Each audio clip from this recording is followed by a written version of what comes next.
What is up, YouTube? Welcome back to Work Knife Balance. We got another pass around package we're going to be diving into today. But before we get too far into that, I want to go ahead and say thank you to everybody who's already liked and subscribed to our channel. If you haven't, feel free to hit that subscribe button down below with the little logo in the corner.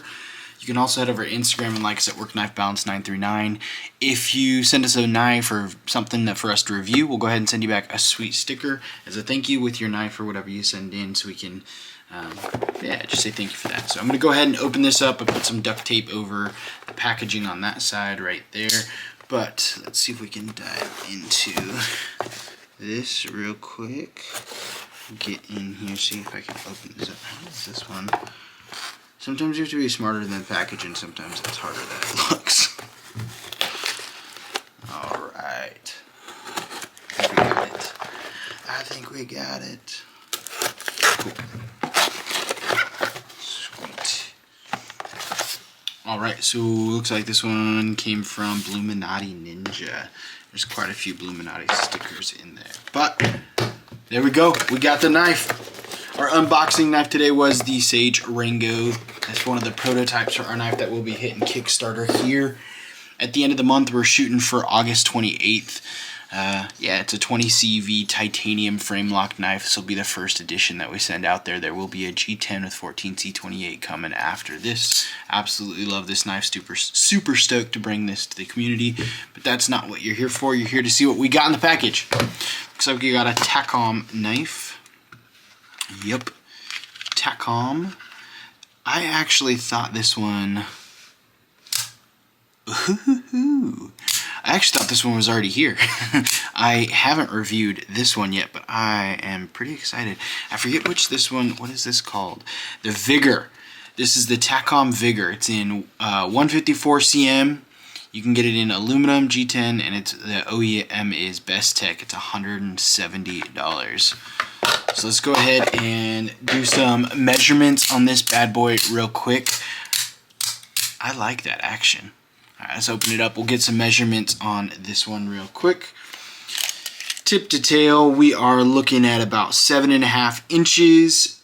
Blade length, we're looking at about 3, just over 3, 3.15. Cutting edge at about 3. Has a nice tanto tip to it. However you want to say that, tanto or tanto.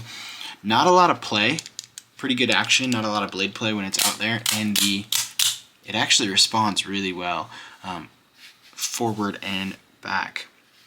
I have a lot of my knives already boxed up because if you've been watching the channel and looking at some of the stuff that we've been doing on lives, I am in the process of moving, so a lot of my knives are already boxed up, so I don't have any of my OTFs out that I could compare this to right now. But I will say this feels really good in hand. I really like the action. This button is phenomenal. I did have a Tackom OTF in here a while ago. If you check that video on the mini stubby and with the Warncliffe blade, I really liked that one. This though, it's a little bit smaller. It's not the biggest. I would say, let's look. We'll measure it when it's closed. I want to say around just under 4.5, so 4.4 inches. But it is really got contoured scales to it with the aluminum and the G10 in there. Contoured scales to it. It looks nice. It feels nice. It's got sleek lines. This reminds me very much of the Counter-Strike from Hogue. The Hogue Counter-Strike. It's a little bit smaller than the Counter-Strike. Blade looks a little bit smaller as well too. But it feels very similar to the Hogue Counter-Strike. That's like, I would say hands down, that's probably the closest comparison. The Hogue Counter-Strike's a little bit bigger. Has a little bit more premium materials, comes with Magna Cut versus the 154 cm. But for $170, that is not a bad deal at all. A lot of knives in this price range, a lot of OTFs in this price range have more play. They aren't quite the best. This is a really good one. I think this one, yeah. I would say this is probably one of my favorite budget OTFs, just having it for 20 seconds to play and then I get to pass around with it. This feels really good. I would love to get a little bit more time with this. Unfortunately, I'm going to probably pass it on tomorrow because we're just in this moving phase where I don't want to hold on to things too long and just kind of get them going. But I would say I'm really impressed. Tackom has been doing quite a bit of good stuff from the things that I've seen We'll do some side-by-side comparisons real quick. I did leave those knives out. So we'll go ahead and do the Ontario Rat 1 up top and the Ontario Rat 2 down below. So it is closer to that Rat 2 in size, a little bit bigger, but closer to that Rat 2 in size. And then we'll see, go ahead and pull the Spyderco's out really quick. Got the Spyderco Para 2 up top and the Spyderco Para 3 down below.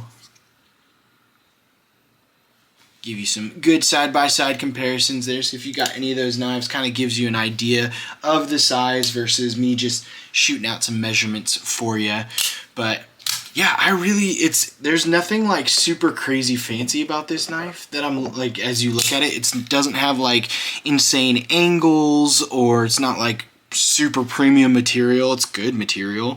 154 cm is really good, really nice. I like that. The aluminum is nice, kind of brings down the cost, but still gives you a good feel in hand. It's not heavy at all. And then everyone loves G10. Really nice kind of texturing to the contour there as well, so you can kind of feel that texturing. But they're very clean, sleek lines on this. And then the button itself is really comfortable. So that OTF is not, like there's no at all whatsoever like hot spots when I'm holding this. I would think it'd be cool if you could, well, I guess you don't really need to have a reverse clip on an OTF. I was going to say you could flip it over, but you don't really need a reverse clip it on an OTF, and then you have a really nice clean side too. I'd be curious to see if they have different colors or different inlays that they can put on this, like a carbon fiber inlay or different color G10s, or if they just stick with the black. I'd also be curious to see, because I know their stubby came in a couple different blade styles, if they've got different blade shapes to it, or if they just have the Tanto blade shape to it as well.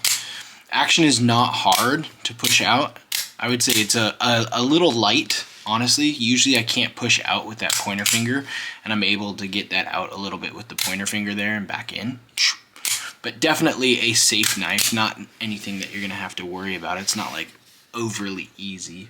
So yeah, I'm just rambling at this point and playing with an OTF because these are really fun knives to play with. So I'm going to go ahead and pass it off, and yeah, let me know what y'all think. Is this something you would buy in this price range, 170 bucks? There's not much that you can beat for 170 bucks as an OTF right there. The Lightning is around 40 bucks, and that's probably the cheapest OTF that I would get. That still has a decent quality to it.